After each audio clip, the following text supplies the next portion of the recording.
बाबूजी से मांगे पैसे, बाबूजी बोले पैसे कैसे, बाबूजी बोले पैसे कैसे। जा लेन देन पर खाक मोहब्बत पाक, बड़े फरमा गए हैं।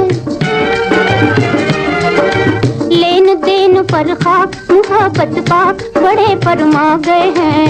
दोस्तों, हिंदी फिल्म इंडस्ट्री में ऐसे कई फिल्मी सितारे हुए हैं जिन्होंने भारत और पाकिस्तान दोनों की फिल्म इंडस्ट्री में काम किया है, और मीना शौरी ऐसी पहली अभिनेत्री थीं जिन्होंने भारत और पाकिस्तान दोनों ही देशों की फिल्म इंडस्ट्री में काम किया है।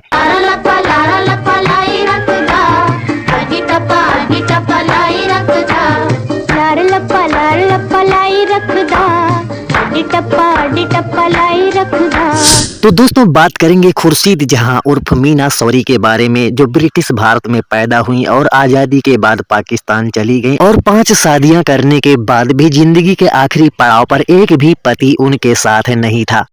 आजकल के जेंटलमैन रहते हैं हरदम बेचैन, खाली जेब मटकते नैन, खाली जेब मटकते नैन, काम करे ना काज।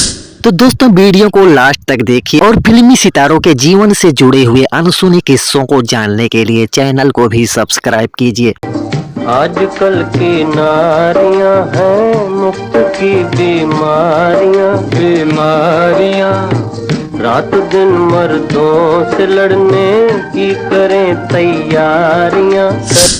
दोस्तों, मीना शौरी का जन्म 3 नवंबर साल 1921 को ब्रिटिश भारत में पंजाब के रायबिंद में हुआ था। माता पिता ने इनका नाम खुर्शीद जहां रखा। इनका परिवार गरीब था तो घर चलाने में पिता को दिक्कतें आ रही थी। दोस्तों, मीना शौरी की एक बड़ी बहन भी थी जिनकी शादी के बाद इनका परिवार मुंबई आ गया। दोस्तों, मीना के जीजा फिल्म इंडस्ट्री में काम करते थे और किस्मत से एक कार्यक्रम में एक दिन मीना अपने जीजा के साथ शामिल हुई थी और उसी कार्यक्रम में फिल्म निर्माता सोहराब मोदी भी आए हुए थे। दोस्तों, ये वो दौर था जब देश आजाद नहीं हुआ था, अंग्रेजों का शासन था, और उस समय सोहराब मोदी सिकंदर के ऊपर फिल्म बनाने की तैयारी कर रहे थे। दोस्तों, उसी कार्यक्रम में मुलाकात के दौरान सोहराब मोदी ने मीना शौरी को अपनी फिल्म में काम करने का मौका दिया और सोहराब मोदी ने ही मीना शौरी का नाम खुर्शीद बेगम से बदलकर मीना रख दिया। वक्त आएगा तो इस कुर्सी पे हम डट जाएंगे, डट जाएंगे।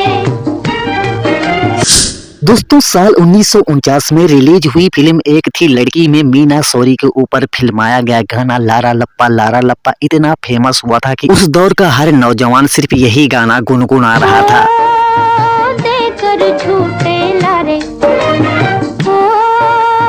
देकर झूठे लारे। दोस्तों, लारा लप्पा हिट होने से पहले मीना शौरी 3 शादियां कर चुकी थीं। उनकी पहली शादी फिल्म निर्देशक जहूर रजा से, दूसरी शादी फिल्म निर्माता अल नासिर से और तीसरी शादी फिल्म निर्माता रूप के शौरी से हुई थी। दोस्तों, तीनों में से रूप के शौरी के साथ मीना शौरी का रिश्ता सबसे लंबा चला था और उन्हीं के नाम को मीना ने अपने नाम में जोड़ा था। दोस्तों, उस वक्त तक देश आजाद हो चुका था और एक नया देश पाकिस्तान भी बन चुका था। मीना के पति रूप के शौरी का परिवार लाहौर में रहता था, जो बाद में मुंबई आ गया, और इसी वजह से साल 1956 में मीना का शौरी से भी तलाक हो गया। दोस्तों, इसके बाद मीना शौरी पाकिस्तान चली गई और वहां पर उनकी चौथी शादी फिल्म निर्माता रजा पीर से हुई, और मात्र 4 साल बाद ही मीना शौरी की चौथी शादी टूट गई और फिर साल 1962 में मीना की 5वीं शादी पाकिस्तानी फिल्म अभिनेता असद बुखारी से हुई। दोस्तों, मीना शौरी के 3 बच्चे थे, 2 बेटा और 1 बेटी, लेकिन ऐसा बताया जाता है कि मीना शौरी ने बेटी को गोद लिया था। दोस्तों, अगर मीना शौरी की भारत में बनी फिल्मों की बात करें तो सिकंदर, नई रोशनी, बहन, फिर मिलेंगे, पृथ्वी बल्लभ, प्रतिज्ञा, पत्थरों का सौदागर, भाईजान, पृथ्वीराज, संयोगिता, एक थी लड़की, अनमोल रतन, 1, 2, 3 और चंदू सहित लगभग 34 फिल्मों में काम किया। वहीं पाकिस्तान में मीना शौरी ने लगभग 80 से अधिक फिल्मों में काम किया है। दोस्तों, ऐसा बताया जाता है कि जब 3 सितंबर साल 1989 को मीना शौरी का निधन हुआ, तब उनके 5 पतियों में से एक भी पति वहां पर मौजूद नहीं था। इतनी बड़ी अभिनेत्री होने के बावजूद भी मीना शौरी को अपने जीवन के आखिरी दिनों में काफी तंगहाली से होकर गुजरना पड़ा था। बाकी दोस्तों, मीना शौरी के बारे में आप क्या जानते हैं, कमेंट करके जरूर बताएं, और ऐसे फिल्मी सितारों के जीवन से जुड़े हुए अनसुने किस्सों को जानने के लिए चैनल को भी सब्सक्राइब करें।